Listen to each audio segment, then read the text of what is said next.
Assalamu alaikum viewers and welcome back to my channel Study Law with Bushra.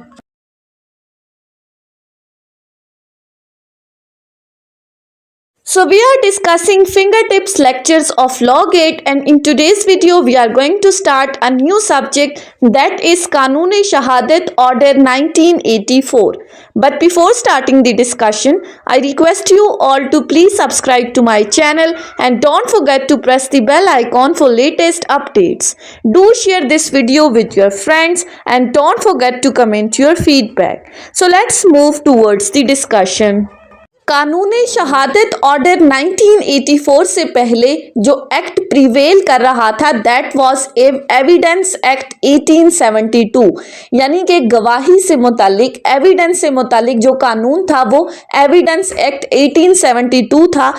Till independence 1947 यही act prevail कर रहा था, लेकिन उसके बाद 1977 में जब मार्शल लॉ लगा तो ज़ियाउल हक ने अपने प्रेसिडेंशियल ऑर्डर के थ्रू इस एक्ट को रिपील कर दिया और कानून-ए-शहादत ऑर्डर इम्प्लीमेंट कर दिया। अब इस ऑर्डर को पास करने का बेसिक पर्पस क्या था? In order to bring the evidence act in accordance with the Islam, के लॉ को इस्लामिक इंजंक्शंस के अकॉर्डिंग लाया जाए as per article 227 of constitution of Pakistan 1973।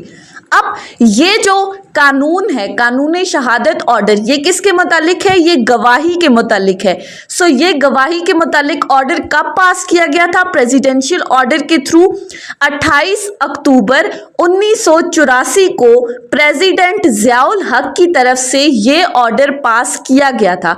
ये डेट्स जो हैं ये बहुत इंपॉर्टेंट है, आपने याद रखनी है लॉ गेट के हवाले से। दूसरी चीज जो हर लॉ के अंदर बहुत इंपॉर्टेंट होती है वो होती है उसकी एप्लीकेबिलिटी, जुरिस्डिक्शन किस किस हद तक है इस ऑर्डर की। सो पहली बात, it extends to the whole of the Pakistan, and secondly applicability कहाँ पर है? तमाम जुडिशियल प्रोसीडिंग्स की जो किसी भी कोर्ट के सामने होती हैं, चाहे वो कोर्ट मार्शल है, कोई ट्राइब्यूनल है या कोई और अथॉरिटी है जो अपनी जुडिशियल और कुजाई जुडिशियल पावर्स को एक्सरसाइज कर रही है।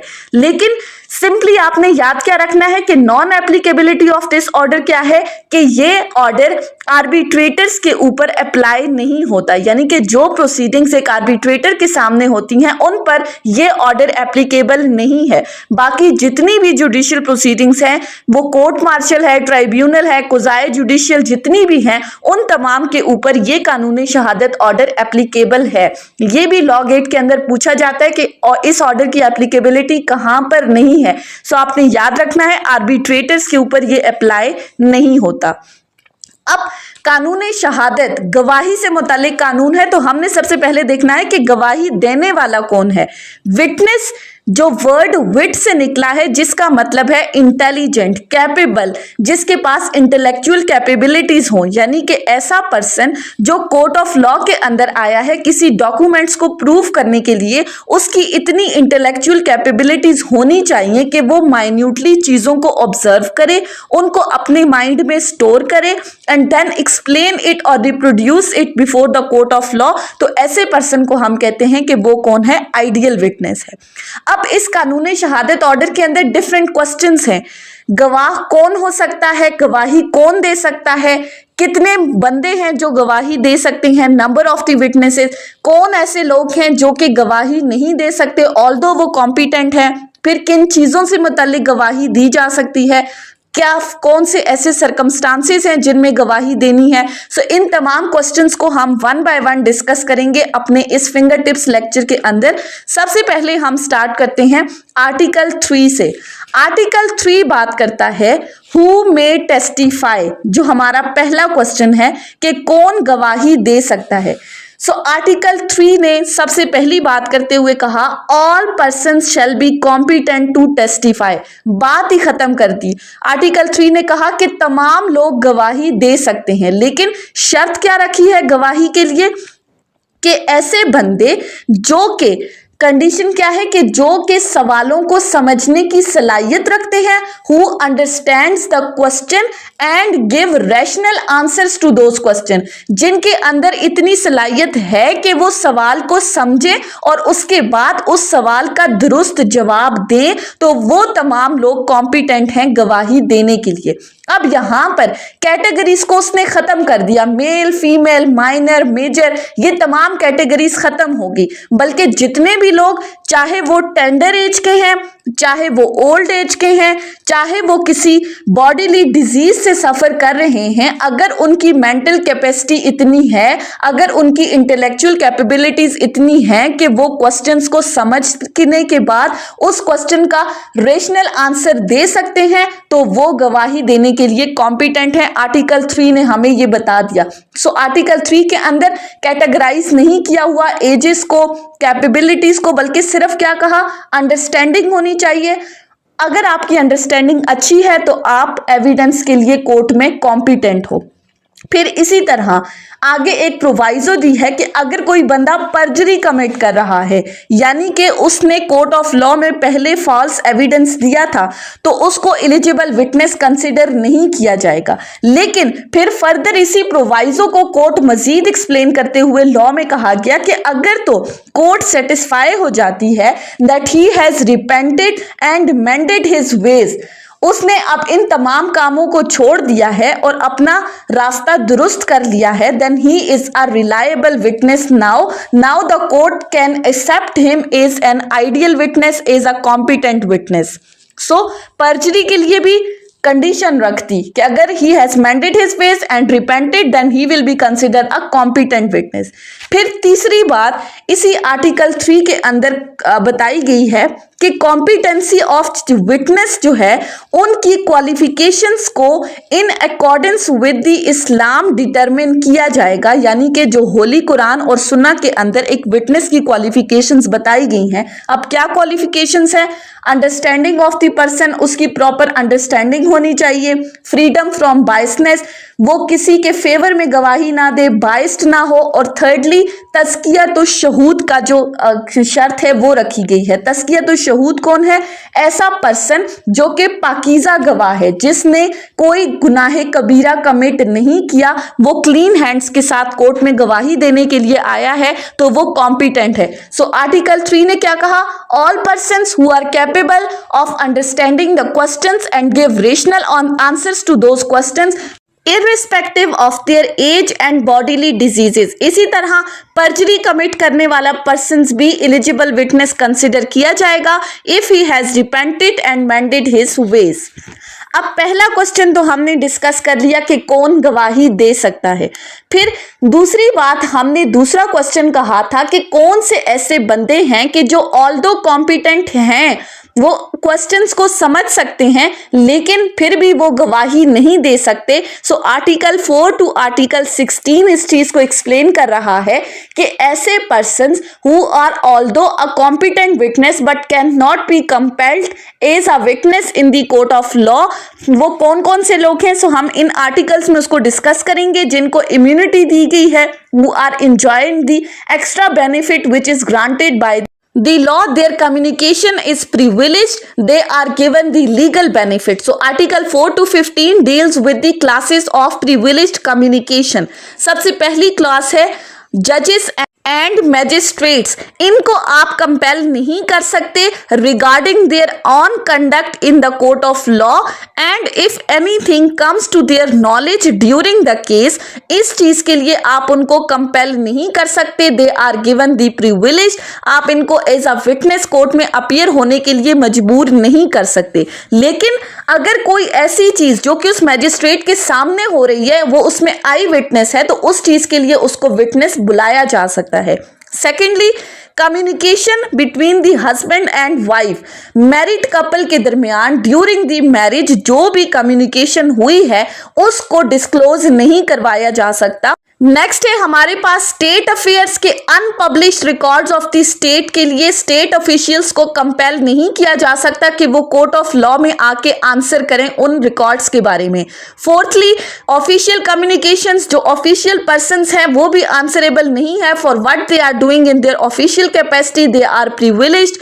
सेकेंडली, प्रोफेशनल कम्युनिकेशन है most importantly between the client and his advocate, doctor and his patient, वो भी प्रिविलेज्ड हैं। आप इस चीज़ के लिए भी कंपेल नहीं कर सकते कि उस कम्युनिकेशन को डिस्क्लोज किया जाए। इसी तरह जो क्लर्क्स वगैरह हैं, इंटरप्रेटर्स हैं, all the other officers working in the office of advocate is regarded is the privileged. Strangers को आप कंपेल नहीं कर सकते। इसी तरह जो इन्फॉर्मर ऑफ द ऑफेंस है, जो आपको किसी ऑफेंस की इंफॉर्मेशन दे रहा है, उसको भी आप कंपेल नहीं कर सकते कि वो इस चीज़ को कोर्ट ऑफ लॉ के अंदर आके डिस्क्लोज करे। इसी तरह आर्टिकल 4 to 15 में ये तमाम कैटेगरीज हमें बताई गई हैं जिनके अंदर इन तमाम कैटेगरीज ऑफ द पर्सन्स को प्रिविलेज दी गई है, एक्स्ट्रा बेनिफिट दिया गया है, इम्यूनिटी दी गई है कि इनके दरमियान जितनी भी कम्युनिकेशंस हुई हैं उनको कोर्ट ऑफ लॉ में डिस्क्लोज नहीं कराया जा सकता। ऑल्दो ये तमाम पर्सन्स कॉम्पिटेंट हैं, क्वेश्चंस को समझ सकते हैं, लेकिन फिर भी ये कोर्ट ऑफ लॉ में आकर गवाही नहीं दे सकते। नेक्स्ट है हमारे पास आर्टिकल 16। आर्टिकल 16 बात करता है एक्म्प्लिस की, जिसको हम अप्रूवर भी कहते हैं। विटनेस ऑफ द स्टेट होता है, वादा माफ गवाह, पार्टनर इन क्राइम, सुल्तानी गवाह, यानी कि एक ऐसा को एक्यूज जिसका क्रिमिनल एक्ट के साथ ऐसा रिलेशन है कि वो अदर एक्यूज को ज्वाइंटली चार्ज कर सकता है। Accomplice active participator of the crime है। गिल्टी एसोसिएट इन क्राइम है who makes the admission of facts showing that he has the conscious hand in the offence. Article 16 कहता है कि accomplice competent witness है against the accused person in ताजीर cases, लेकिन हदूद cases के अंदर ये कॉम्पिटेंट विटनेस नहीं है। याद रखने वाली बात यह है, हदूद केसेस के अंदर accomplice is not a competent witness, ताजीर केसेस के अंदर एक्म्प्लिस कॉम्पिटेंस विटनेस है। एक्म्प्लिस क्यों अनट्रस्टवर्दी ऑफ द क्रेडिट है, वो विटनेस क्यों नहीं बन सकता? Because he has come under the umbrella of the pardon. वो पर्जरी कमिट कर सकता है, वो अपना गिल्ट जो है वो दूसरे पर्सन को शिफ्ट कर सकता है। सो हमारे दूसरे क्वेश्चन का आंसर भी हमें मिल गया कि ऐसे कौन से लोग हैं जो कॉम्पिटेंट हैं लेकिन वो गवाही नहीं दे सकते। अब आ जाते हैं हम अपने तीसरे क्वेश्चन के ऊपर, जो कि है किन चीजों से मुतालिक गवाही दी जा सकती है। चैप्टर 3 इसको डिस्कस कर रहा है, लेकिन उससे पहले हमारा एक क्वेश्चन रह गया, वो है आर्टिकल 17। आर्टिकल 17 ने हमें क्या बताया है? Number of the witness. जब पहले हमने कहा कौन गवाही दे सकता है, तो दूसरा क्वेश्चन हमने कहा कि कितने बंदे जो हैं वो एज विटनेस कोर्ट में अपीयर हो सकते हैं। सो आर्टिकल 17 इनको डिस्कस कर रहा है। आर्टिकल 17 में कहा गया है the competence of the person and the number of witnesses required shall be determined in accordance with the injunctions of the Islam laid down in Holy Quran and Sunnah। Holi Quran और सुन्ना में जो विटनेसेस की number बताया गया है, हम उन्हीं को आगे लेकर चलेंगे। सबसे पहली बात है सिविल केसेस में, यानी कि फाइनेंशियल मैटर्स के अंदर कितने विटनेसेस होंगे, फ्यूचर ऑब्लिगेशंस में कितने विटनेसेस होंगे। shall be by 2 men or 1 man and 2 women so that one may remind the other and the evidence shall be led accordingly। Financial matters के अंदर आपने याद रखना है एक मर्द और 2 औरतें उसके साथ, या फिर 2 मर्द। अब ये चीज आपने याद रखनी है। अक्सर लॉ गेट के अंदर आपसे सवाल पूछा जाता है कि फाइनेंशियल मैटर्स के अंदर कौन कौन गवाही दे सकता है। सो आपको ऑप्शंस कुछ इस तरह से दिए जाते हैं कि 1 मेल और 2 वोमेन, और का वर्ड यूज किया जाता है, 1 मेन और 2 वोमेन। फिर सेकंड ऑप्शन आपको दिया जाता है कि 2 मेन, या फिर थर्ड ऑप्शन आपको दिया जाता है 1 मैन एंड 2 वोमेन। एंड और का डिफरेंस आपने याद रखना है। या फिर फोर्थ ऑप्शन आपको दिया जाता है कि 4 फीमेल्स।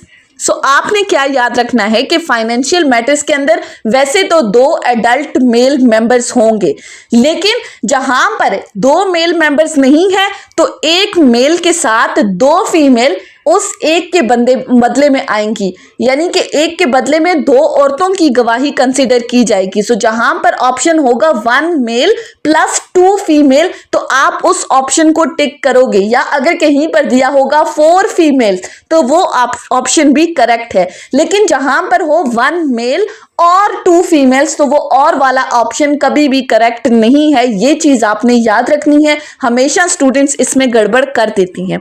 सेकंड है, क्रिमिनल केसेस के अंदर सिर्फ एक विटनेस होगा, बाकी जितने भी मैटर्स हैं उनके अंदर एक मेल या फिर एक female witness is more than enough. लेकिन इसके साथ ही फिर हमें यह बताया गया है कि हुदूद केसेस के अंदर फीमेल कभी भी विटनेस के तौर पर नहीं आ सकती। ये चीज आपने याद रखनी है। ताजीर केसेस में फीमेल हो सकती है, लेकिन हुदूद केसेस के अंदर female as a witness court में अपीयर नहीं हो सकती। हुदूद केसेस के अंदर हमेशा 2 मेल विटनेस होंगे, जबकि जिना और जिना बिल जबर के केस में कितने विटनेसेस होंगे, उसमें हमेशा 4 मेल होंगे। So adult male members in cases of the हुदूद 2 मेल मेंबर्स। जिना और जिना बिल जबर के केस में हमेशा 4 मेल विटनेस होंगे। जिना और जिना बिल जबर के केसेस में फीमेल कभी भी विटनेस नहीं होगी, क्योंकि हमने कहा कि हुदूद केसेस के अंदर फीमेल विटनेस नहीं हो सकती। सो आर्टिकल 17 ने नंबर ऑफ विटनेसेस को डिस्क्राइब कर दिया। अब हम आ जाते हैं अपने नेक्स्ट क्वेश्चन के ऊपर, that is relevancy of facts, कि किन किन चीजों से मुतालिक गवाही दी जा सकती है। Relevancy of fact article 18 to article 29 of कानूनी शहादत ऑर्डर इसके साथ डील करता है। सबसे पहले हम देख लेते हैं कि फैक्ट इटसेल्फ क्या है। फैक्ट को डिफाइन किया गया है आर्टिकल 2 सब क्लॉज डी के अंदर, कि फैक्ट क्या है, ऐसी चीज जो कि हम अपने सेंसेस से परसीव कर सकते हैं, वो हमारे पास क्या है, वो फैक्ट है। या कोई भी mental condition of which person is conscious, वो फैक्ट है। फैक्ट 2 तरह के होते हैं, एक फैक्ट इन इशू और एक होता है relevant fact. Fact in issue क्या है, अलेजिंग फैक्ट, जो हमारा डिस्प्यूटेड फैक्ट है, जिसके ऊपर मेन डिस्प्यूट है, मेन कॉज ऑफ इरिटेशन है, जिसको एक पार्टी अलेज कर रही है और दूसरी पार्टी उसको डिनाई कर रही है, वो हमारा फैक्ट इन इशू है। सेकंड है रेलेवेंट फैक्ट, तमाम दूसरे फैक्ट्स जो कि इस मेन फैक्ट इन इशू के साथ रेलेवेंट हैं, वो तमाम हमारे facts relevant to the issue हैं या हमारे रेलेवेंट फैक्ट्स हैं। और एविडेंस जो है वो या तो फैक्ट इन इशू से मुतालिक होगी या रेलेवेंट फैक्ट से मुतालिक होगी। अब इन रेलेवेंट फैक्ट्स और फैक्ट्स इन इशू को हम एक एग्जाम्पल से समझते हैं। फॉर एग्जाम्पल, एक जगह है और उस जगह पर लेट्स सपोज कराची है, कराची के किसी एरिया में 1 अक्टूबर 2023 को किसी पर्सन का मर्डर हुआ है, यानी कि ए ने बी का मर्डर किया है। अब ये जो मर्डर है ये क्या है, ये मेन फैक्ट है, ये हमारा डिस्प्यूटेड फैक्ट है। इस तमाम सिनेरियो को आप अपने माइंड में रखते हैं, ए और बी का मर्डर क्या है, वो फैक्ट इन इशू है। सी एक तीसरा बंदा है जो कहता है कि मैंने ए को देखा है बी का कत्ल करते हुए। सो ये भी हमारा क्या है, फैक्ट इन इशू है, मेन कॉज ऑफ इरिटेशन है, डिस्प्यूटेड फैक्ट है। जबकि इसके ऑपोजिट डी एक तीसरा बंदा है जो आकर ये कहता है कि मैंने कुछ दिन पहले ए को बी को धमकी देते हुए सुना था कि मैं तुम्हारा कत्ल कर दूंगा, तो मुझे लगता है कि उस धमकी के असरात में आके ए ने बी का मर्डर कर दिया है। अब डी की जो ये बात है ये क्या है, हमारे पास रेलेवेंट फैक्ट है जो कि हमारे मेन फैक्ट के साथ कनेक्टेड है।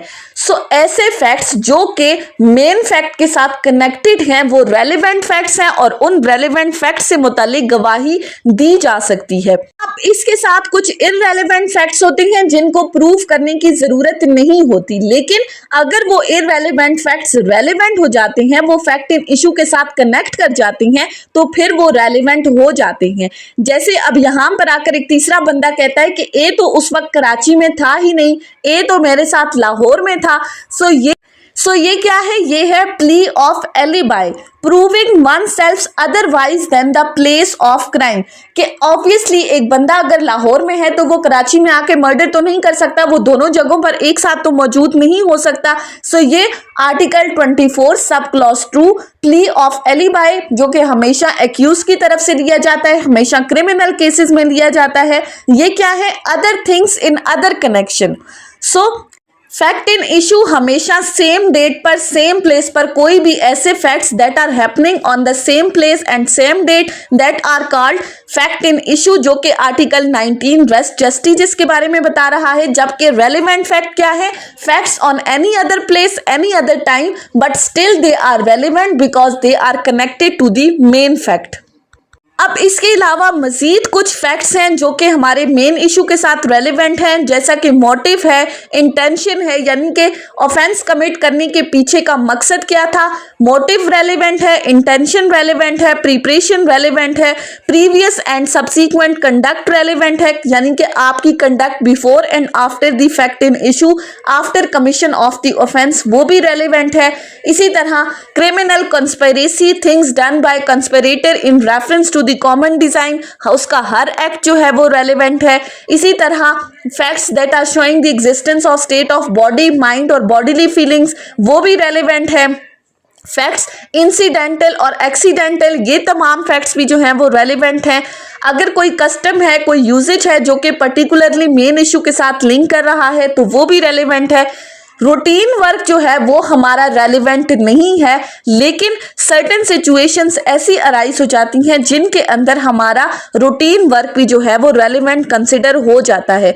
अब रूटीन वर्क जो है वो कब रेलिवेंट कंसिडर होता है, सो आर्टिकल 29 इस चीज को डिस्कस कर रहा है। फॉर एग्जाम्पल जो टीसीएस सर्विस है, यानी कि फलां लेटर फलां बंदे तक पहुंचा था या नहीं, सो रूटीन वर्क में जो टीसीएस वाला बंदा है वो अपने काम कर रहा है, सो अगर किसी वजह से वो पार्सल उस तक नहीं पहुंचा, सो ये रूटीन वर्क भी फिर रेलिवेंट कंसिडर हो जाएगा। सो आर्टिकल 18 to 29 में क्या चीज याद रखने वाली है, फैक्ट्स दो तरह के होते हैं, फैक्ट इन इशू और रेलिवेंट फैक्ट्स, और दोनों फैक्ट्स जो हैं वो प्रूफ किए जा सकते हैं इन द कोर्ट ऑफ लॉ।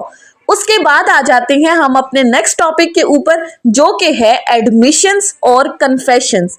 अब एडमिशन और कन्फेशन किस तरह से रेलिवेंट है, सो एडमिशन के साथ डील कर रहा है आर्टिकल 30 to आर्टिकल 36 और उसके साथ डील कर रहा है आर्टिकल 43। जबकि कन्फेशन की तरफ अगर हम आ जाएं तो कन्फेशन के साथ आर्टिकल 37 टू आर्टिकल 43 इसके साथ रेलिवेंट हैं, जो कि कन्फेशन को डील कर रही हैं।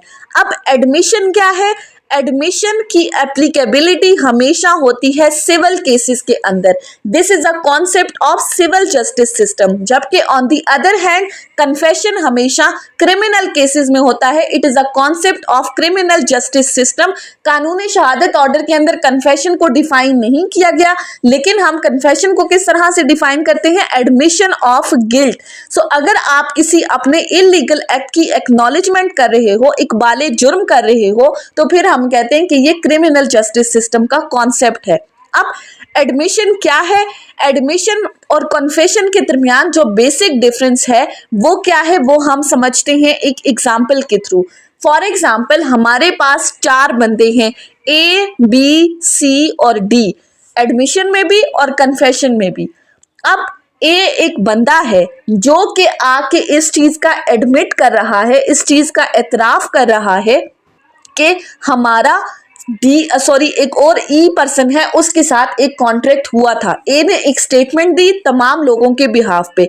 इसी तरह कन्फेशन के केस में भी ए पर्सन ने गवाही दी कि ई का हमने कत्ल किया है, हम सब ने मिलकर कत्ल किया है।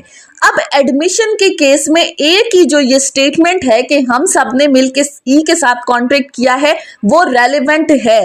क्यों? क्योंकि एडमिशन जो है वो अपने लिए भी हो सकता है, अपने बिहाफ पे, किसी पार्टी के बिहाफ पे भी हो सकता है, किसी रेफर्ड पर्सन के बिहाफ पे हो सकता है, या किसी रिप्रेजेंटेटिव कैपेसिटी में भी हो सकता है। सो ए की जो ये स्टेटमेंट है ये बी सी डी ये इन सब के लिए कंसिडर की जाएगी। ए ने जो ये एडमिशन किया है ये इन सब के बिहाफ पर है, क्योंकि एडमिशन अपनी तरफ से भी हो सकता है, पार्टी के बिहाफ पे भी हो सकता है, या रेफर्ड पर्सन के बिहाफ पे भी हो सकता है।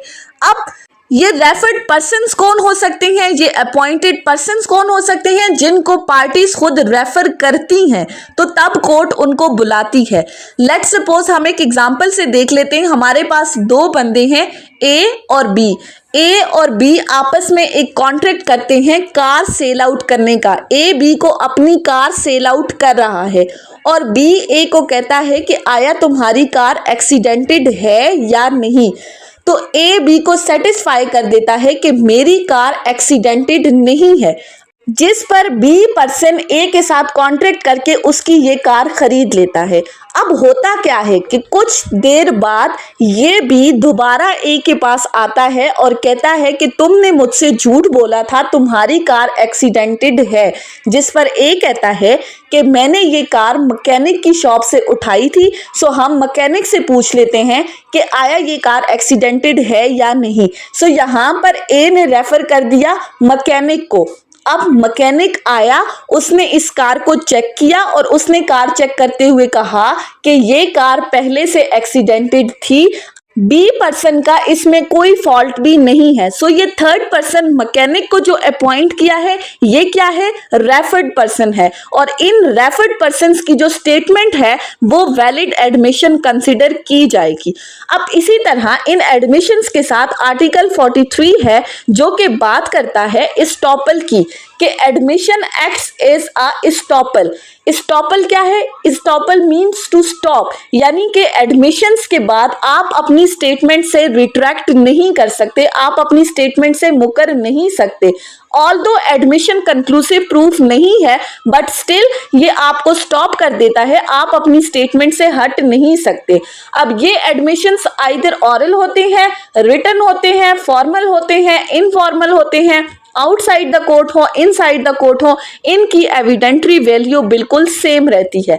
सो एडमिशन का हमने डिस्कस कर लिया कि एडमिशन क्या है, वो कौन कर सकता है। अब आ जाते हैं कन्फेशन के ऊपर। अब कन्फेशन में ए ने जो ये स्टेटमेंट दी थी कि हम सब ने मिलकर ई का मर्डर किया है, ये तमाम लोगों के बिहाफ पे कन्फेशन कंसिडर नहीं किया जाएगा, क्योंकि कन्फेशन हमेशा वन सेल्फ के लिए होती है। पार्टीज के बिहाफ पे रिप्रेजेंटेटिव कैपेसिटी में या रेफर्ड पर्सन्स पे आप कन्फेशन नहीं कर सकते। कन्फेशन क्या है, एडमिशन ऑफ गिल्ट है, इकबाल जुर्म है। आर्टिकल 43 कहता है कि को एक्यूज अगर कोई कन्फेशन करते हैं तो वो सिर्फ उसके अपने पार्ट पे कन्फेशन कंसिडर किया जाएगा, बाकी एक्यूज के लिए वो कन्फेशन कंसिडर नहीं होगी, क्योंकि कन्फेशन हमेशा वन सेल्फ के लिए होती है। को एक्यूज के बिहाफ पे कन्फेशन एक्सेप्टेबल नहीं है, वो valid piece of evidence consider नहीं किया जाएगा। इसी तरह यहाँ पर एक और आर्टिकल है जो कि बात करता है कि अगर तो कोई पर्सन बिफोर पुलिस कोई कन्फेशन करना चाहता है तो उसकी कोई एविडेंट्री वैल्यू नहीं है, पुलिस के सामने आप कन्फेशन नहीं कर सकते।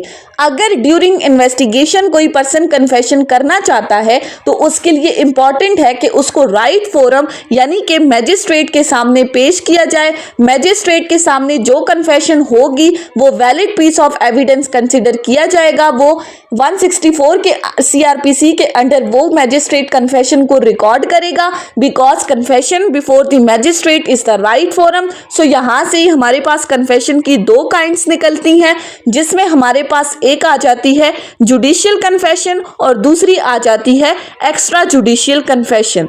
Judicial confession valid piece of evidence है, जबकि एक्स्ट्रा जुडिशियल कन्फेशन की कोई वैल्यू भी नहीं है।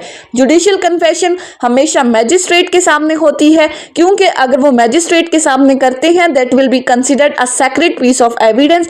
पुलिस के सामने पुलिस स्टेशन में कोई वैल्यू नहीं है, क्योंकि वो पार्टीज को कंट्राडिक्ट करते हैं, उनकी रिलायबिलिटी को शेक कर देते हैं। इसी तरह confession is considered a conclusive proof, क्योंकि अगर कोई पर्सन एतराफ़ कर देता है अपने जुर्म का तो उसके बाद नेक्स्ट फोरम क्या है कि उस पर्सन को सजा दी जाएगी। सो अगर कोई पर्सन अपने इस कन्फेशन से रिट्रैक्ट करना चाहता है तो वो रिट्रैक्ट कर सकता है। लेकिन उसमें भी स्टेज ऑफ रिट्रैक्शन को देखा जाएगा। अर्ली स्टेज पे तो वो पॉसिबल है, लेकिन अगर केस बिल्कुल डिसाइड होने वाला है तो उस स्टेज पे रिट्रैक्शन पॉसिबल नहीं है। सो एडमिशन और कन्फेशन आपको समझ में आ गया होगा कि इनके दरमियान का मेन डिफरेंस क्या है। एडमिशन हमेशा सिविल केसेस के अंदर होता है, कन्फेशन हमेशा क्रिमिनल केसेस का कॉन्सेप्ट है। एडमिशन जो है वो अपने पार्ट पे भी होता है, पार्टीज के बिहाफ पे भी और रेफर्ड पर्सन्स के बिहाफ पे भी होता है, लेकिन in the other hand confession जो है वो हमेशा अपने लिए होता है, बाकी पर्सन्स के बिहाफ पे कन्फेशन नहीं किया जा सकता। फिर एडमिशन जो है वो कंक्लूसिव प्रूफ नहीं है, जबकि कन्फेशन जो है वो कंक्लूसिव प्रूफ ऑफ एविडेंस है। उसके बाद आ जाते हैं अब हम अपने नेक्स्ट टॉपिक के ऊपर, जो कि है आर्टिकल 46। आर्टिकल 46 बात करता है डाइंग डिक्लेरेशन की। अब ये भी डाइंग डिक्लेरेशन भी जो है वो हमारा रेलेवेंट फैक्ट है, ये बहुत ही ज्यादा इंपॉर्टेंट है, हमेशा इसमें से क्वेश्चंस पूछे जाते हैं। डाइंग डिक्लेरेशन को हम उर्दू में कहते हैं बयाने नज़ा, यानी कि मरते वक्त अगर कोई शख्स कोई बयान दे रहा है तो उसको डाइंग डिक्लेरेशन कहा जाएगा। Dying mean the person who is about to die and declaration mean statement. So statement given by the person who is about to die just before his death, that will be called a dying declaration. अब dying declaration के essential elements क्या हैं कि person जो ये statement दे रहा है वो उसके बाद उसकी डेथ वाकया होना जरूरी है, यानी कि उसकी डेथ को प्रूफ करना मस्ट है। सेकेंडली, जो वो पर्सन स्टेटमेंट दे रहा है वो कुछ ऐसे फैक्ट्स के मुतालिक दे जिससे उसकी मौत वाकया हुई है, यानी कि वो जो हालात व वाकयात अपनी स्टेटमेंट में एक्सप्लेन करे वो उसकी कॉज ऑफ डेथ को लिंक कर रहे हो, वो उसकी कॉज ऑफ डेथ को एक्सप्लेन कर रहे हो, तो फिर वो डाइंग डिक्लेरेशन होगी। थर्डली, स्टेटमेंट जो है वो कंप्लीट होनी चाहिए, कॉम्प्रिहेंसिव होनी चाहिए, और जब ये सेंसिबली डाइंग डिक्लेरेशन हो जाएगी, then this dying declaration will be considered a valuable piece of evidence. और अगर इसमें कोई एक एसेंशियल जो है वो मिसिंग है तो फिर इसके लिए कॉरबोरेशन की जरूरत होगी। अब उसके बाद हम देख लेते हैं कि इस डाइंग डिक्लेरेशन को जो है इसको इतना वैल्यूएबल कंसिडर क्यों किया जाता है, कौन से ऐसे प्रिंसिपल हैं जो कि जिनकी वजह से इसको एक strengthen piece of evidence consider किया जाता है। सो पहली बात है, truth sits on the lips of the dying person, कि जो मरने वाला बंदा है उसको कोई वर्डली इंटरेस्ट नहीं है, उसको दुनिया से अब कोई लगाव नहीं है। जो माइंड है डाइंग पर्सन का वो उसे इंड्यूस कर रहा है, वो फोर्स कर रहा है कि तुम सच बोलो, क्योंकि उसने उसके बाद अल्लाह के पास जाना है। सो इन प्रिंसिपल्स की बेसिस के ऊपर जो स्टेटमेंट रिकॉर्ड की जाती है डाइंग पर्सन्स की, वो एक valuable piece of evidence consider किया जाता है। अब एक पर्सन है जो स्टेटमेंट दे रहा है और दूसरा पर्सन है जो स्टेटमेंट रिकॉर्ड कर रहा है। तो जो रिकॉर्ड करने वाला बंदा है उसको तो एक्चुअल हालात का नहीं पता, वो तो उसकी सुनी सुनाई बातों को रिकॉर्ड कर रहा है, और सुनी सुनाई बातें क्या है, हेयरसे एविडेंस है, जो कि कानून के अंदर एक्सेप्टेबल नहीं है। सो हमारा ये आर्टिकल 46 एक एक्सेप्शन है हेयरसे एविडेंस के रूल के ऊपर, जिसकी वजह से इस डाइंग डिक्लेरेशन को एक valuable piece of evidence consider किया जाता है। अब ये डाइंग डिक्लेरेशन रिकॉर्ड कौन करेगा? First of all, magistrate is the right person to receive the dying declaration, लेकिन समटाइम्स ऐसा पॉसिबल नहीं होता कि मैजिस्ट्रेट को बुलाया जाए या इस पर्सन को मैजिस्ट्रेट के सामने पेश किया जाए स्टेटमेंट रिकॉर्ड करवाने के लिए। Then the statement can be recorded by a doctor, या फिर पुलिस के सामने वो स्टेटमेंट हो सकती है अगर पुलिस वहां पर मौजूद है और दो विटनेसेस होते हैं, और अगर वो पर्सन अपनी उस स्टेटमेंट के ऊपर साइन करने की पोजीशन में है तो उससे उसका सिग्नेचर लिया जाएगा, लेकिन अगर वो इस पोजीशन में नहीं है तो फिर थंब मार्क लिया जाएगा, उसके जो अंगूठे का निशान है वो उसकी स्टेटमेंट के ऊपर उसका अंगूठा लगवाया जाएगा। अनऑथराइज्ड पर्सन की गैदरिंग को जो है वो डिस्करेज किया जाएगा during the recording of the statement, क्योंकि आउटसाइड का इन्फ्लुएंस नहीं होना चाहिए स्टेटमेंट के ऊपर। वो बंदा अपने हालात को खुद एक्सप्लेन करे जो कि उसने देखा है, एक प्रॉपर प्रोसीडिंग्स की तरह इसको रिकॉर्ड किया जाएगा, यानी कि प्रॉपर फोरम होना चाहिए कि ताकि वो बंदा बगैर किसी के दबाव में आए अपनी मर्जी से अपनी चीजों को एक्सप्लेन करे जो कि उसने देखा है। सो आर्टिकल 46 के अकॉर्डिंग डाइंग डिक्लेरेशन जो है वो रेलिवेंट फैक्ट है, वो एक valuable piece of evidence consider किया जाता है। उसके बाद आ जाते हैं आर्टिकल 59 के ऊपर। आर्टिकल 59 बात करता है ओपिनियन ऑफ थर्ड पर्सन्स या एक्सपर्ट ओपिनियंस व्हेन रेलेवेंट। अब article 59 is also an exception to the hearsay rule of the evidence. क्यों ये हेयरसे एविडेंस का एक्सेप्शन है? क्योंकि एक्सपर्ट्स जो हैं वो कोर्ट के अंदर आके अपने ओपिनियंस के अकॉर्डिंग, अपने एनालिसिस के अकॉर्डिंग, अपने मुशाहिदे के अकॉर्डिंग जो है वो चीज़ों को एक्सप्लेन करते हैं। उन्होंने चीज़ों को डायरेक्टली होते हुए नहीं देखा होता, इसलिए सुनी सुनाई बात होती है। लिहाजा हम ये कहते हैं कि हेयरसे एविडेंस की एक्सेप्शन है, इन सुनी सुनाई बातों को भी रेलेवेंट कंसिडर किया जाता है। और एक्सपर्ट ओपिनियन कब लिया जाता है? पॉइंट ऑफ आर्ट के ऊपर, साइंस के ऊपर, फॉरेन लॉ के ऊपर, या फिर किसी पर्सन की हैंड राइटिंग या फिंगर इंप्रेशन के ऊपर अगर कोर्ट ने कोई ओपिनियन फॉर्म करना है तो फिर वो इन एक्सपर्ट्स को कोर्ट ऑफ लॉ में बुलाती है ताकि वो इसके ऊपर अपना ओपिनियन दे सके। और ये जो एक्सपर्ट्स को बुलाया जाता है, इन एक्सपर्ट्स का अपनी पर्टिकुलर फील्ड में स्किल्ड होना बहुत ज़रूरी है, यानी कि उनको अपनी पर्टिकुलर फील्ड पर उबूर हासिल हो। जिस चीज़ को वो कोर्ट ऑफ लॉ में एक्सप्लेन कर रहे हैं वो उस चीज़ में स्किल्ड हो, उनको पता हो कि हम क्या चीज एक्सप्लेन कर रहे हैं। सो ऐसे तमाम बंदों का ओपिनियन जो कि फॉरेन लॉ, साइंस, आर्ट या ऐसे क्वेश्चन जो किसी पर्सन की हैंड राइटिंग या फिंगर इंप्रेशंस को के ऊपर अपना ओपिनियन दे सकते हैं, वो तमाम रेलिवेंट फैक्ट्स हैं और ऐसे पर्सन्स को एक्सपर्ट कहा जाएगा। अब एक्सपर्ट्स जो हैं वो किस तरह से अपना ओपिनियन दे सकते हैं? फॉर एग्जाम्पल डॉक्टर्स को बुलाया जा सकता है कि अगर कोई एक्सीडेंट का केस है या अगर कोई मर्डर का केस है जिसमें किसी पर्सन को बुलेट्स लगी हैं, तो वो ये बता सकते हैं कि किस डायरेक्शन से लगी हैं, कितने फासले से लगी हैं अपने एनालिसिस के अकॉर्डिंग। या अगर कोई एक्सीडेंट है तो ये बता सकते हैं कि कितनी ऊंचाई से इस बंदे को गिराया गया है, यानी कि उनका जो एनालिसिस है। अब उनको एक्चुअल सीन का नहीं पता कि एक्चुअल फैक्ट्स क्या हैं, एक्चुअली ये कैसे हुआ था तमाम वाकया, लेकिन वो अपने मुशाहिदे के अकॉर्डिंग, अपने एनालिसिस के अकॉर्डिंग चीज़ों को एक्सप्लेन करते हैं। सो इसीलिए हम कहते हैं कि एक्सपर्ट ओपिनियंस जो हैं वो रेलिवेंट है and they are the exception to the hearsay rule of the evidence. उसके बाद आ जाते हैं नेक्स्ट टॉपिक है रेलेवेंसी ऑफ द कैरेक्टर, जिसको आर्टिकल 67 से आर्टिकल 69 तक एक्सप्लेन किया गया है। अब ये रेलेवेंसी ऑफ द कैरेक्टर क्या है, ये कब रेलेवेंट होते हैं? सो इन कैरेक्टर व्हेन रेलेवेंट के अंदर भी हमें दो कैटेगरीज को डिस्कस किया गया है। पहले तो कैरेक्टर को डिफाइन करते हुए कहा है कि कैरेक्टर के अंदर हमारे पास बोथ रेपुटेशन और डिस्पोजिशन भी आती हैं। सो एविडेंस जो है वो जनरल रेपुटेशन और जनरल डिस्पोजिशन के ऊपर जो है वो दिया जा सकता है। सो दो कैटेगरीज हमारे पास कौन कौन सी हैं इस कैरेक्टर से रिलेटेड? आर्टिकल 67 to 69 में सबसे पहली बात की जाती है सिविल केसेस की, कि सिविल केसेस में कैरेक्टर किस हद तक रेलिवेंट है। सेकंड चीज आती है क्रिमिनल केसेस की, कि क्रिमिनल केसेस में कैरेक्टर की रेलिवेंसी किस हद तक है। अब इन सिविल केसेस और क्रिमिनल केसेस की कैटेगरीज के अलावा कैरेक्टर की कैटेगरीज को एक्सप्लेन किया गया है कि कैरेक्टर गुड भी हो सकता है और बैड भी हो सकता है। सो ये गुड और बैड कैरेक्टर कब रेलिवेंट होता है सिविल केसेस में? तो आर्टिकल 66 ने कंप्लीटली बता दिया कि जब कभी भी किसी पर्सन के कैरेक्टर की बात आती है तो सिविल केसेस के अंदर गुड कैरेक्टर और बैड कैरेक्टर दोनों इररेलेवेंट है, सिरे से ही कैरेक्टर को कंसीडर नहीं किया जाता।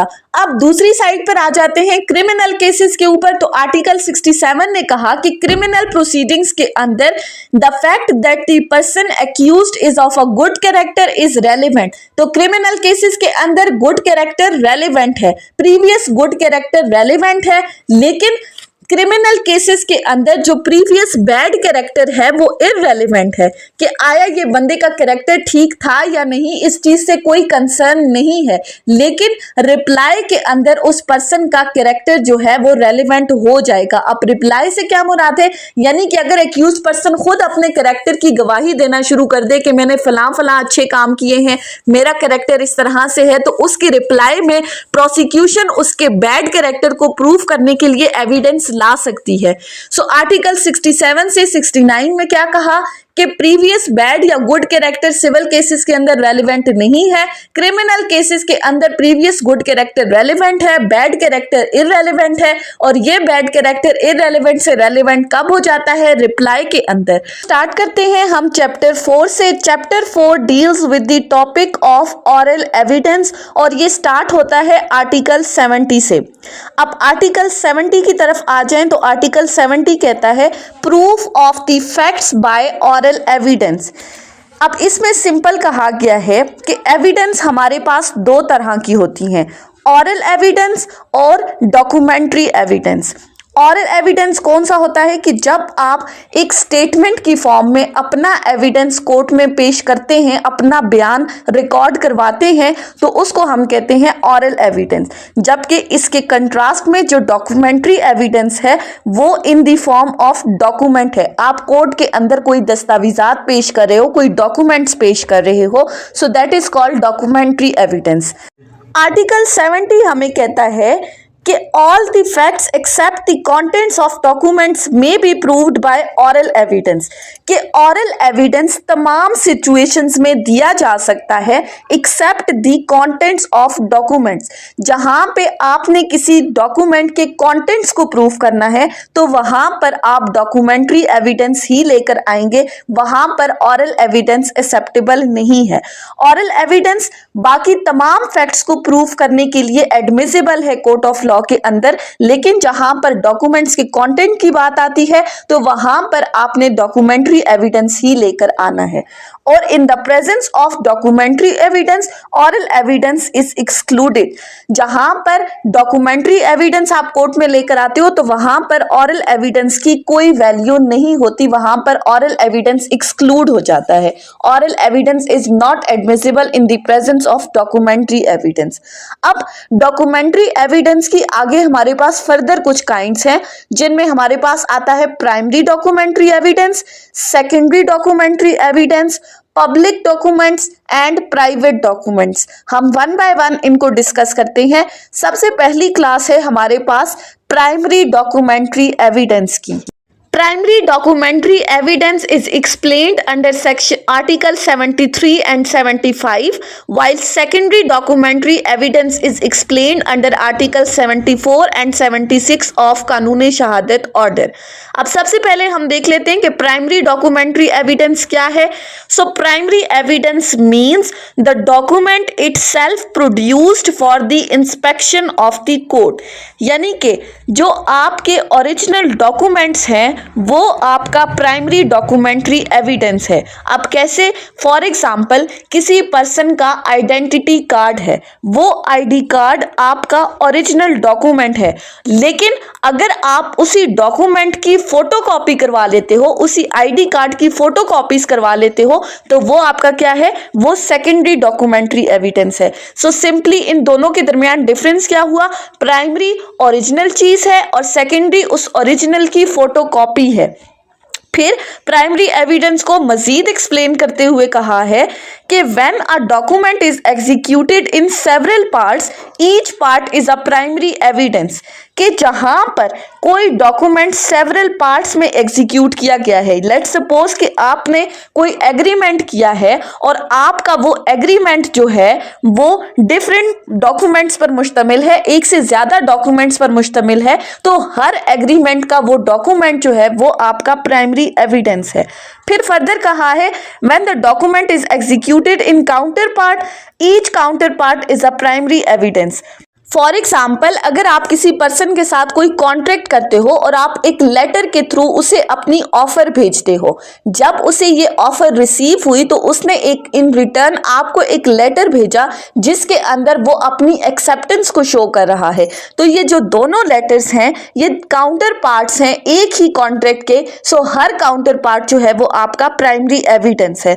फिर फर्दर यहाँ पर कहा है कि लिथोग्राफी और photography each is a primary evidence of contents of the rest। यानी कि फॉर एग्जाम्पल अगर आप कंप्यूटर के थ्रू अपने प्रिंटर के थ्रू कोई प्रिंट्स वगैरह निकालते हो तो एक डॉक्यूमेंट के जितने भी प्रिंट्स निकलेंगे वो तमाम प्रिंट्स जो हैं वो आपके प्राइमरी एविडेंस के तौर पर कंसिडर किए जाएंगे। लेकिन इन्हीं प्रिंट्स की अगर आप फोटोकॉपीज निकालते हो तो वो फोटोकॉपीज सेकेंडरी एविडेंस के तौर पर कंसिडर की जाएंगी।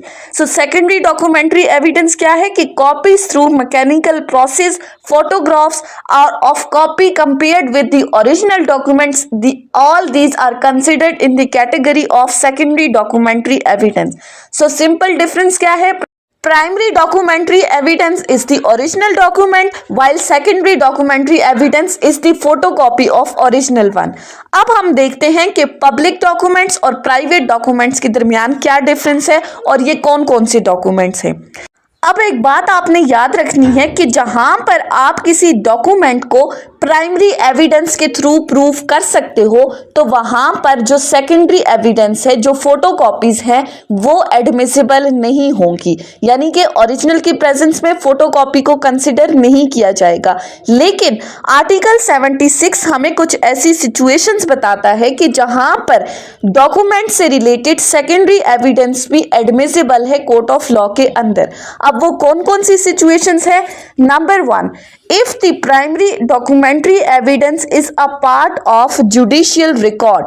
अगर तो प्राइमरी एविडेंस यानी कि ओरिजिनल डॉक्यूमेंट किसी अदालती रिकॉर्ड का हिस्सा है, अदालती फाइल का हिस्सा है, तो वहां पर फिर सेकेंडरी एविडेंस आप पेश कर सकते हो। Secondary, when due to the volume or bulk of the original, copies have been made by means of microfilming or other modern devices। for example, अगर तो प्राइमरी एविडेंस जो है वो बल्कि है, यानी कि जैसे हमारे पास FIR वगैरह का रजिस्टर होता है, अब वो पूरा का पूरा रजिस्टर तो कोर्ट में पेश नहीं किया जा सकता। या फिर अगर तो वो न्यूमरस इन नंबर है, जैसे कि पटवारी के पास रिकॉर्ड ऑफ राइट के बहुत सारे रजिस्टर होते हैं, तो उन तमाम रजिस्टर्स को पेश करना पॉसिबल नहीं है, तो वहां पर फिर सेकेंडरी एविडेंस यानी कि उनकी जो फोटो कॉपीज है वो कोर्ट के अंदर एडमिसिबल होती हैं। या फिर अगर कहीं पर प्राइमरी एविडेंस डिस्ट्रॉय हो चुका है या फिर प्राइमरी एविडेंस ऑपोजिट पार्टी के पास है, तो फिर आप कोर्ट के अंदर सेकेंडरी एविडेंस को प्रूव कर सकते हो। ये कुछ ऐसी सिचुएशंस थी जिनके अंदर सेकेंडरी एविडेंस कोर्ट के अंदर एडमिसिबल है।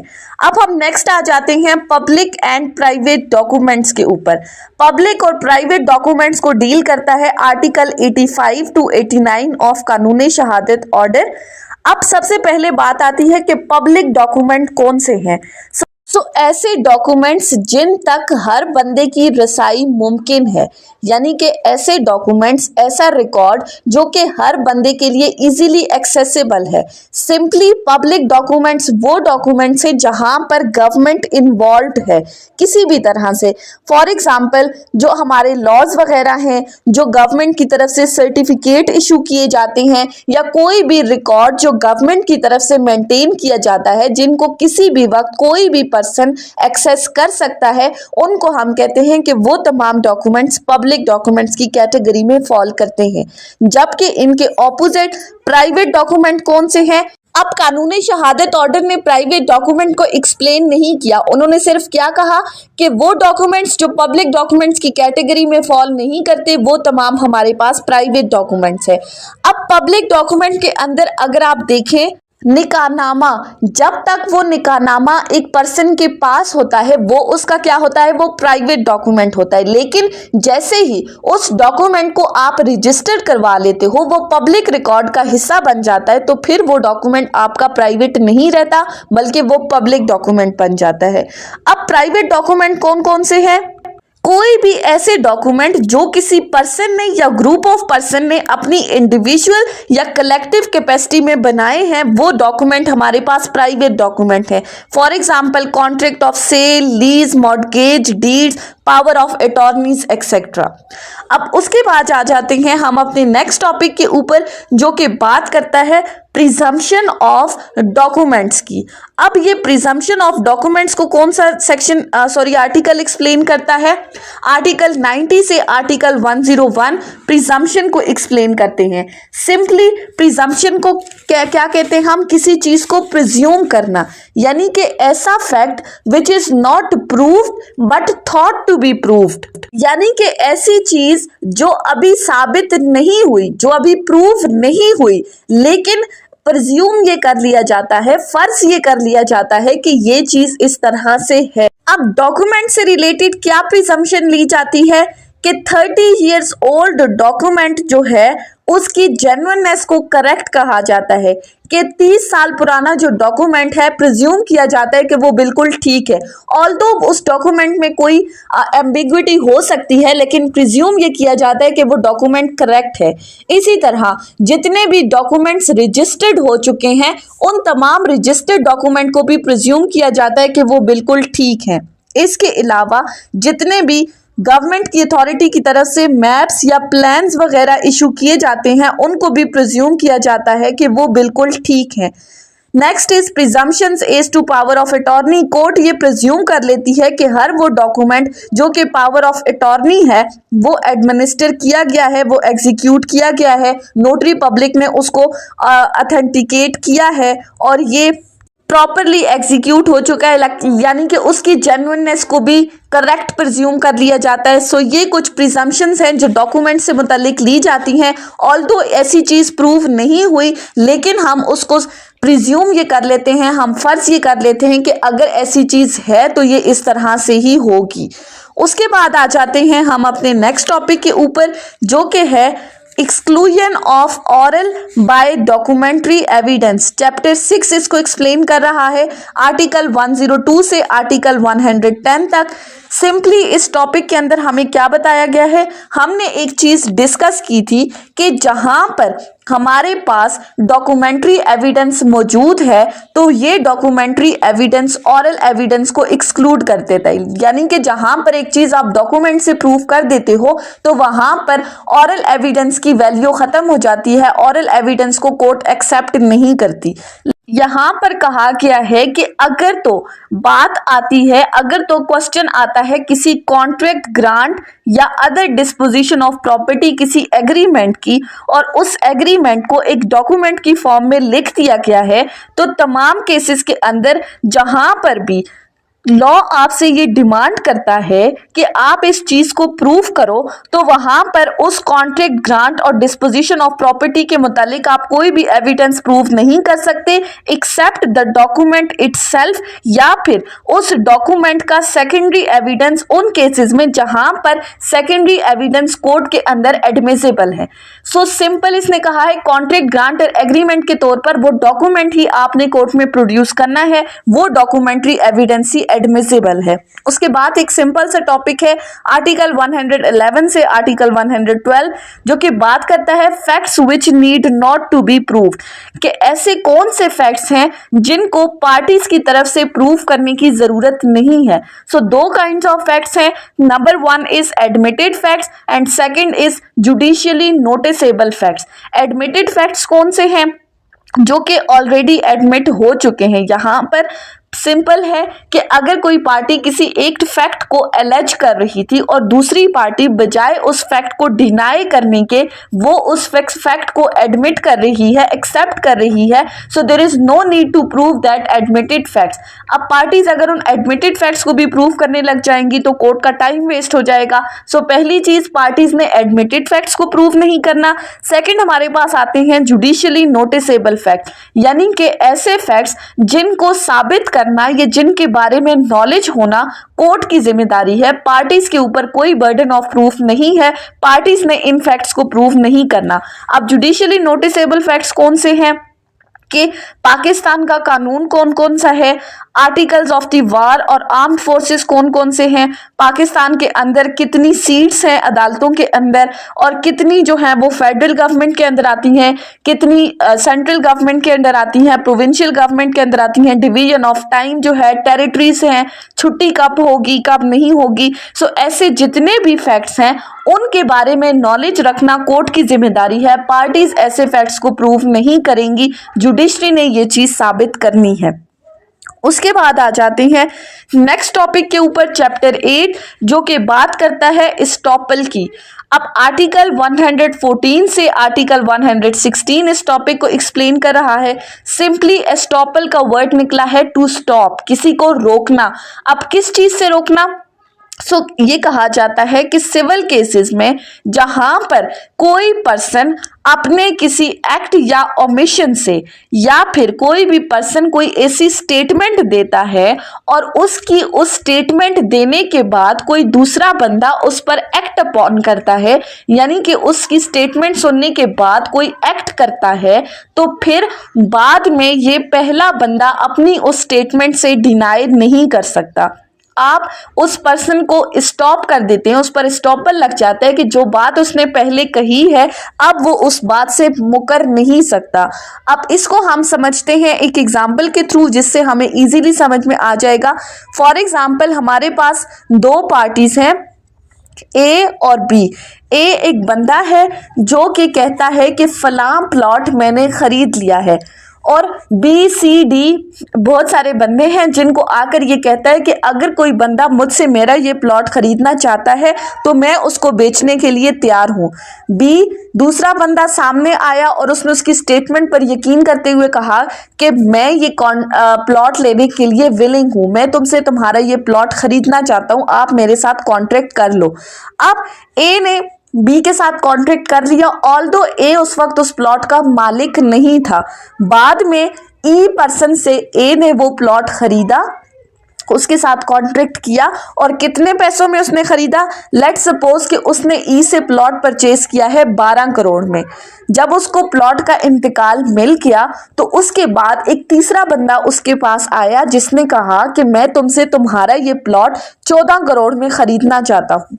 अब ए को तो फायदा हो रहा था, तो ए ने एफ को कहा कि ठीक है मैं तुम्हें अपना प्लॉट बेच दूंगा।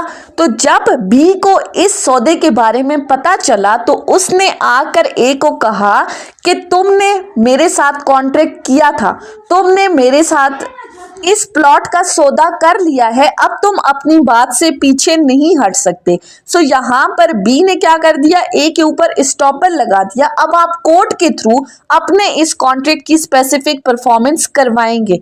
सो स्टॉपर में एक पर्सन ने एक स्टेटमेंट कह दी, दूसरे पर्सन ने उस पर एक्ट अपॉन कर लिया, तो पहला बंदा अपनी स्टेटमेंट से नहीं हट सकता। उसके बाद आ जाते हैं हम नेक्स्ट टॉपिक के ऊपर, जो कि है बर्डन ऑफ प्रूफ का, जो कि स्टार्ट होता है आर्टिकल 117 से आर्टिकल 128 तक। अभी तक तो हमने क्वेश्चंस देख लिए, विटनेस कौन होगा, विटनेस कितने होंगे, किस चीज के मुतालिक गवाही दी जाएगी, गवाही कैसे होगी। सो ये टॉपिक कहता है कि एविडेंस लेकर कौन आएगा, गवाही लाएगा कौन, हु विल प्रूव, रिस्पॉन्सिबिलिटी किसके ऊपर है, बर्डन किसके ऊपर है चीजों को साबित करने का। सो हमारे पास दो केसेस हैं, एक सिविल केस है और एक क्रिमिनल केस है, क्योंकि कानूनी शहादत ऑर्डर क्रिमिनल केसेस पर भी एप्लीकेबल है और सिविल केसेस पर भी। सो सिविल केसेस में हमारे पास दो पार्टीज होती हैं, प्लेंटिफ और डिफेंडेंट, जबकि इन कंट्रास्ट क्रिमिनल केस में भी हमारे पास दो पार्टीज होती हैं, प्रोसिक्यूटर और एक्यूज्ड। अब सिविल केसेस में गवाही लाने की जिम्मेदारी किसके ऊपर है? Generally the burden of proof is on the person who wants to the court to decide the case in his favour, जो चाहता है कि कोर्ट उसके हक पे फैसला करे, तो बर्डन ऑफ प्रूफ उसी पर होगा। अब प्लेंटिफ कोर्ट के अंदर अपना सूट लेकर आया है तो वो यही चाहेगा कि अदालत उसके हक में फैसला करे। तो सिविल केसेस में जो बर्डन ऑफ प्रूफ है, रिस्पॉन्सिबिलिटी टू प्रूफ है, वो किसके ऊपर है? वो प्लेंटिफ के ऊपर है। जबकि क्रिमिनल केसेस की तरफ अगर हम आ जाएं तो क्रिमिनल केसेस में जो बंदा भी इल्जाम लगा रहा है रिस्पॉन्सिबिलिटी उसी के ऊपर है। अब प्रोसिक्यूशन कहती है कि फलां बंदा जो है वो एक्यूज्ड है, वो इस केस का मुल्जिम है। अब उसने इस पर्सन को मुजरिम साबित करना है तो रिस्पॉन्सिबिलिटी किस पर आ गई? प्रोसिक्यूशन के ऊपर आ गई। प्रोसिक्यूशन ने ये चीज प्रूफ करनी है, बर्डन ऑफ प्रूफ आ गया क्रिमिनल केसेस में प्रोसिक्यूशन के ऊपर, जबकि सिविल केसेस में प्लेंटिफ के ऊपर आ गया। अब एक बात आती है कि बर्डन ऑफ प्रूफ प्रोसिक्यूशन से एक्यूज्ड पर शिफ्ट कब होता है? तो शिफ्ट उन सूरत में होता है कि जब एक्यूज की तरफ से कोई प्ली ले ली जाती है। फॉर एग्जाम्पल, अब इल्जाम क्या है प्रोसिक्यूटर की तरफ से कि एक्यूज्ड ने बी का कत्ल किया है। अब पहले तो जिम्मेदारी थी प्रोसिक्यूटर के ऊपर कि वो इस चीज को प्रूव करे कि एक्यूज ने कत्ल किया है। अब अगर तो एक्यूज ये मौकफ ले लेता है, ये प्ली ले लेता है कि इसका कत्ल नहीं हुआ बल्कि इसका एक्सीडेंट हुआ है, तो बर्डन ऑफ प्रूफ शिफ्ट हो जाएगा प्रोसिक्यूशन से एक्यूज के ऊपर। क्योंकि पीपीसी क्या कहती है कि अगर कोई बंदा एक्सीडेंटली किसी को नुकसान पहुंचाता है तो उसको ऑफेंस कंसिडर नहीं किया जाता। सो जहां पर एक्यूज की तरफ से कोई प्ली ले ली जाती है, कोई मौकफ इख्तियार कर लिया जाता है, then he has to prove the case. तो बर्डन ऑफ प्रूफ फिर प्रोसिक्यूटर से शिफ्ट हो जाता है एक्यूज्ड के ऊपर। सो सिंपल आपने क्या याद रखना है, सिविल केसेस में जो बंदा चाहता है कि कोर्ट उसके हक में फैसला करे, बर्डन ऑफ प्रूफ उस पर है। क्रिमिनल केसेस में बर्डन ऑफ प्रूफ प्रोसिक्यूशन पर है जनरली, लेकिन एक्यूज की तरफ से अगर कोई प्ली ले ली जाती है, कोई मौकफ इख्तियार कर लिया जाता है, तो फिर हमारा बर्डन ऑफ प्रूफ शिफ्ट हो जाता है प्रोसिक्यूशन से एक्यूज की तरफ। लेकिन जनरल रूल आपको पता होना चाहिए। नेक्स्ट आ जाते हैं हम चैप्टर 10 के ऊपर, जो कि डील करता है एग्जामिनेशन ऑफ विटनेस के ऊपर, कि कोर्ट में जब एविडेंस लाया जाएगा तो विटनेस की गवाही किस तरह से रिकॉर्ड की जाएगी, क्या प्रोसीजर है एविडेंस रिकॉर्ड करने का। सो एग्जामिनेशन के हमारे पास 3 तरीके हैं कि एग्जामिनेशन ऑफ विटनेस किस किस तरह से होगी। Number 1 examination in chief, number 2 cross examination and number 3 re examination. अब हम 1 बाय 1 इनको डिस्कस करते हैं। सबसे पहला है एग्जामिनेशन इन चीफ, गवाह का पहला बयान। अब examination of the witness bye the party who calls him shall be called his examination in chief, यानी कि जो बंदा भी गवाह को बुला रहा है बयान देने के लिए, कॉलिंग पार्टी जो है वो गवाह का पहला बयान रिकॉर्ड करवाएगी। जो भी गवाह को बुला रही है उसका अपना वकील उसका बयान रिकॉर्ड करेगा, नरेशन की सूरत पे होगा। जैसे हम कोर्ट में देखते हैं कि गवाह आता है और लिखा जाता है बरहलफ बयान किया, और फिर पूरी एक पैराग्राफ की सूरत में उसका बयान लिखा जाता है नरेशन की सूरत में। सो यहाँ पर जब वो अपना बयान रिकॉर्ड करवा रहा है तो कॉलिंग पार्टी उसको लुक में नहीं दे सकती, उसको बता नहीं सकती कि फलां चीज़ भी तुम अपने बयान में बताओ, फलां चीज़ जो हुआ था अक्रेंस उसको भी एक्सप्लेन करो, यानी कि उसको नरेट नहीं कर सकती, उसको लीड नहीं कर सकती, उसको पॉइंट आउट नहीं कर सकती कि फलां फलां चीज़ों को एक्सप्लेन करो। So simply examination in chief के अंदर आप लीडिंग क्वेश्चन नहीं पूछ सकते। ऐसे क्वेश्चन जो आपको आंसर की तरफ लीड कर रहे हैं वो एग्जामिनेशन इन चीफ में नहीं पूछे जाते। इसके कंट्रास्ट हमारे पास है cross examination, the examination of the witness by the adverse party, जिसको हम कहते हैं जरा। जब अपोजिट पार्टी आपके इसी बयान के ऊपर आपसे क्वेश्चनिंग करती है, आप पे जरा करती है, तो उसको हम कहते हैं क्रॉस एग्जामिनेशन। अब क्रॉस एग्जामिनेशन लीडिंग क्वेश्चंस की सूरत में हो सकता है, वो आपसे क्वेश्चन करेंगे, आपने हाँ या ना में, यस और नो में आपने उसका आंसर देना है। अब इस क्रॉस एग्जामिनेशन को करने का पर्पस क्या होता है, इसके पीछे का मकसद क्या होता है? So main aim of doing the cross examination is to test the veracity of the witness. Witness को आपने टेस्ट करना है, उसके क्रेडिट को आपने शेक करना है कि आपने ये बताना है कि इस गवाह ने पहले जो बयान दिया है वो टोटली झूठ पर मबनी था, आपने उससे सच उगलवाना है, आपने उससे चीज़ों को उगलवाना है। सो आप उससे घुमा फिरा कर किसी भी तरह के क्वेश्चंस पूछ सकते हो, आप उसके कैरेक्टर को शेक कर सकते हो कि इसका किरदार ठीक नहीं है। लेकिन क्रॉस एग्जामिनेशन की भी कुछ कंडीशंस हैं कि उसके अंदर आपने कौन कौन से क्वेश्चंस जो हैं वो नहीं पूछने, ऐसे क्वेश्चंस जो कि स्कैंडुलस हैं, हैं जो कि इंसल्टिंग है, एनोइंग है, विटनेसेस को गुस्सा दिला रहे हैं, उसकी तजलील कर रहे हैं, तो इनडिसेंट और स्कैंडुलस क्वेश्चन आप क्रॉस एग्जामिनेशन के अंदर नहीं पूछ सकते।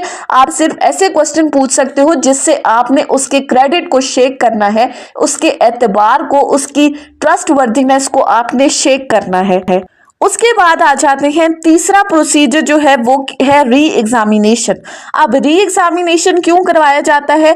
अगर तो क्रॉस एग्जामिनेशन के अंदर कोई ऐसी चीजें आ जाती हैं जो कि कोई एम्बिग्विटी क्रिएट कर रही हैं, जिनको क्लैरिफाई करना बहुत जरूरी है, तो examination of the witness subsequent to the cross examination by the party who calls him. Cross examination के बाद examination of witness calling party की तरफ से दोबारा किया जाता है। अगर क्रॉस एग्जामिनेशन के अंदर कोई डाउट क्रिएट हो जाता है जिसको क्लियर करना बहुत जरूरी है, तो फिर पार्टीज का री एग्जामिनेशन करवाया जाता है और ये बिल्कुल एग्जामिनेशन इन चीफ की तरह होता है। आप इसमें लीडिंग क्वेश्चंस नहीं पूछ सकते, बिल्कुल नरेशन की सूरत में दोबारा बयान किया जाएगा। So examination in chief and re examination are totally same. Re examination हर केस में नहीं होता, बल्कि स्पेसिफिक केसेस में जहां पर एम्बिग्विटी क्रिएट हो जाए, डाउट क्रिएट हो जाए, तो फिर री एग्जामिनेशन होगा। अदरवाइज पार्टीज का एग्जामिनेशन इन चीफ होता है या क्रॉस एग्जामिनेशन होता है। इसी के साथ एक और आर्टिकल है, article 150, questions by the party to his own witness. अब ये सिंपली हॉस्टाइल विटनेस को डिस्कस कर रहा है। हॉस्टाइल विटनेस, हॉस्टाइल का मतलब होता है दुश्मन, यानी कि ऐसा विटनेस जो कि मुनहरिफ हो गया है। जब आप कॉलिंग पार्टी जिस विटनेस को बुला रही है अपने फेवर में बयान देने के लिए, अगर वो पर्सन उस कॉलिंग पार्टी के बयान के खिलाफ चला जाता है, वो हॉस्टाइल हो जाता है, वो मुनहरिफ हो जाता है, तो फिर ये कॉलिंग पार्टी कोर्ट से रिक्वेस्ट करती है कि चूंकि ये विटनेस हॉस्टाइल हो चुका है, लिहाजा हमें मौका दिया जाए कि हम इसके ऊपर क्रॉस करें ताकि इससे सच्चाई निकलवा सकें, सच्चाई बयान करवा सकें। तो फिर अगर कोर्ट आपको परमिट करती है तो फिर कॉलिंग पार्टी इस विटनेस के ऊपर जो है वो जरा करेगी और इससे जरा बिल्कुल उसी तरीके से होगी जो जरा का तरीकाकार है। लीडिंग क्वेश्चंस पूछे जाएंगे। उसके बाद है एक आर्टिकल है, आर्टिकल 155। आर्टिकल 155 बात करता है रिफ्रेशिंग मेमोरी की, यानी कि विटनेस की मेमोरी को रिफ्रेश कब किया जा सकता है। So witness while under examination fresh his memory by referring to any writing made by himself which he is questioned. अब ऑकरेंस हुई है, वाकया हुआ है, कोई भी केस हुआ है 2 साल पहले और उसका एविडेंस होता है 2 साल के बाद, तो अब ऑब्वियसली जिस पर्सन ने वो वकुआ होते हुए देखा था 2 साल तक, तो उसको वो चीज याद नहीं रह सकती कि उस टाइम पे क्या हुआ था, कौन सा बंदा आया था, कौन सा बंदा किस टाइम वहां से गया था, एंट्री कितने टाइम पे हुई थी, एग्जिट किस टाइम पे हुआ था। सो आप उसकी मेमोरी को रिफ्रेश करने के लिए उसको फाइल दे सकते हो ताकि वो चीजों को रिफ्रेश कर सके और ऑथेंटिक एविडेंस दे सके। फॉर एग्जाम्पल अगर किसी पर्सन की एंट्री या एग्जिट से रिलेटेड कोई क्वेश्चन हो रहा है तो 2 साल की बात तो किसी को याद नहीं रहेगी। सो अगर आप उसको वो रजिस्टर प्रोवाइड कर देते हो जिसके अंदर उसने एंट्रीज की थी, तो वो इजीली देखकर आपको बता सकता है। इसी तरह जो एक्सपर्ट्स वगैरह आते हैं, प्रोफेशनल एक्सपर्ट्स आते हैं, वो भी अपनी मेमोरी को रिफ्रेश कर सकते हैं by reference to their professional treatise, यानी कि अगर उन्होंने कोई डॉक्यूमेंट्स वगैरह लिखा था, कोई भी ऐसा डॉक्यूमेंट तैयार किया था, लेकिन अब वो उसको भूल चुके हैं क्योंकि वो दिन में कितने डॉक्यूमेंट्स तैयार करते हैं। सो आप उनको वो डॉक्यूमेंट्स देकर उनकी मेमोरी को रिफ्रेश करवा सकते हो। इसके बाद है हमारे पास आर्टिकल 161। आर्टिकल 161 जजेस की पावर को, कोर्ट्स की पावर को डिस्कस कर रहे हैं to put the question. Article 161 simply कहता है कि कोर्ट किसी भी पार्टी से किसी भी वक्त कोई भी क्वेश्चन पूछ सकती है और पार्टीज जो हैं वो बाउंड होंगी कि वो कोर्ट के उस क्वेश्चन का आंसर दें। उसके बाद है हमारे पास आर्टिकल 164 जो कि बात करता है production of evidence that has become available because of modern devices, कि ऐसे केसेस जिनमें कोर्ट एप्रोप्रिएट कंसिडर करती है तो वो अलाउ कर सकती है कि कोई भी ऐसा एविडेंस जो मॉडर्न डिवाइसेस के थ्रू, इलेक्ट्रॉनिक डिवाइसेस के थ्रू रिकॉर्ड किया गया है, फॉर एग्जांपल मोबाइल से या कैमरास वगैरह से रिकॉर्ड किया गया है, तो वो कह सकती है कि इन एविडेंस को कोर्ट में प्रोड्यूस किया जाए। सो ये मॉडर्न डिवाइसेस के थ्रू जितने भी एविडेंस हैं ये एडमिसिबल हैं, लेकिन कोर्ट की डिस्क्रिशनरी पावर है कि वो इनको अलाउ करे, कोर्ट बाउंड नहीं है। इसके साथ लास्ट आर्टिकल है आर्टिकल 166 जो कि रिपील को डिस्कस कर रहा है, जो कि हम ऑलरेडी पढ़ चुके हैं कि एविडेंस एक्ट 1872 को कानूनी शहादत ऑर्डर 1984 ने रिपील किया है। क्यों? इन प्रोविजंस को इस्लामिक इंजंक्शंस के अकॉर्डिंग लाना था। सो ये हमारा कानूनी शहादत ऑर्डर का फिंगर टिप्स का लेक्चर कंप्लीट हो चुका है। हमने लॉ गेट के हवाले से आर्टिकल 1 से आर्टिकल 166 तक डिटेल में डिस्कस किया है, साथ ही साथ हमने MCQs को भी देखा है। सो आई होप कि आपको ये लेक्चर समझ में आया होगा अगर आपने इस वीडियो को अटेंटिवली सुना है तो। अगर आपको ये वीडियो अच्छी लगी है तो इस वीडियो को लाइक करें, कॉमेंट करें और चैनल को ज़रूर सब्सक्राइब करें। Thank you so much for watching this video. Till then, Allah Hafiz.